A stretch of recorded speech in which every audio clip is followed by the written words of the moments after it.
তারা আজকে আমাকে লাইক কমেন্ট করতে হবে না, আমি লাইক কমেন্টের জন্য এখানে আসি নাই, কিন্তু আমার সম্পূর্ণ ভিডিওটা আপনারা দেখার চেষ্টা করবেন।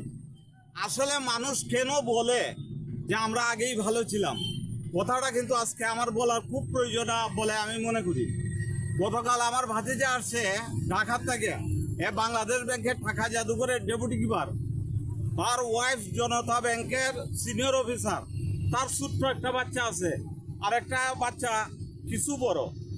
তারা শানখোলাতে যখন আসছে, আসার পর ওই গাড়িটারে ওখান থেকে ঘুরিয়ে দেওয়া হয়েছে। কারণটা, শানখোলা বাজারে ওখানে রাস্তায় কিছু কাজ হচ্ছে, যার ধরুন সামনে কোনো গাড়ি ঘোড়া যেতে পারবে না। আজকে এই রাস্তাটা ব্লক, বিকল্প রাস্তা হিসাবে তারা ওখান থেকে বোরকুটা হয়ে এই রাস্তাটায় আসছে, যাবে বাড়িতে। শানখোলা বাজার থেকে আমার বাড়িটা ছিল 3 কিলোমিটারের মতো দূরত্ব, কিন্তু এখানে দেখা যায় আরো 10 কিলোমিটার ঘুরে আসছে। আসার পর এই রাস্তাটাও চলমান, নতুন কাজ চলমান, কার্পেটের কাজ চলছে। এখানে উড়ারকুল নামক স্থানে, এই সামনের গ্রামটা, ওই গ্রামে আসার পর দেখা গেল যে এখানেও গাড়ি ঠাড়ে আটকিয়ে দেওয়া হচ্ছে, যে রাস্তায় সামনে যাওয়া যাবে না। এখন বিকল্প তার করণীয়টা কি ছিল? হয়ে পড়ছে। আমি বারবার তারে কল দিতেছি, সে আমাকে বলতেছে প্লিজ, আমি বিব্রত বোধ করতেছি, আপনি আমাকে আর কল দিবেন না। আমি নেটে অনেক ঘাটাঘাটি করতেছি, অনেক রাস্তা খুঁজতেছি, কোন দিকে যাওয়া যায়, কি করা যায়। শেষ পর্যন্ত ঢাকাতেই যে প্রাইভেট কারটা নিয়ে আসলো, ওই প্রাইভেট কারটা সে বাধ্য হয়ে বোরকুটা বাজারে ছেড়ে দিল, ওই ড্রাইভারকে ছাড়তে বাধ্য।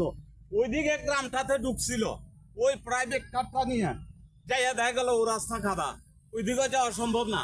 শেষ পর্যন্ত সে একটা সিএনজি নিল। আপনারা চিন্তা করেন, এত ব্যাগ ট্যাগ বাচ্চা কাচ্চা তাদের সাথে ছিল, তারা ভদ্রলোক, তারা শিক্ষিত লোক, তারা অনেক বড় চাকরিও করে, তারা একটা সম্মানী, একটা মর্যাদা সম্পন্ন একটা সমাজ ব্যবস্থার মধ্যে তারা চলে। আজকে আমরা কোন সমাজ ব্যবস্থার মধ্যে আছি? আজকে ওই রাস্তাও চুনারুঘাট উপজেলার আন্ডারে, এই রাস্তাটাও এখানে যে চলমান কাজটা, এটা ওই উপজেলার আন্ডারে। তো এখানের যে ইঞ্জিনিয়ার সাহেবরা আছে, তারা ওই রাস্তাটাও ব্লক দিল, এখানে এই রাস্তাটাও ব্লক দিল। এখন মানবিক দিক দিয়ে আপনারা বিচার করে দেখেন, একটা অসুস্থ মানুষ যখন সে যাবে হসপিটালে, সে তারা খুব দ্রুত হসপিটাল নেওয়া দরকার, কিংবা বাড়িতে নিয়ে আসা দরকার, সেটা কিভাবে সম্ভব? হঠাৎ করে এই স্বাস্থ্যগঞ্জে দক্ষিণাঞ্চলে একটা আগুন লেগে গেছে, একটা ফায়ার সার্ভিসের গাড়ি আসবে কি করে? এই হলো দেশের অবস্থা। দেশে কোনো নিয়ম শৃঙ্খলা বলতে কিছু নাই। কেউ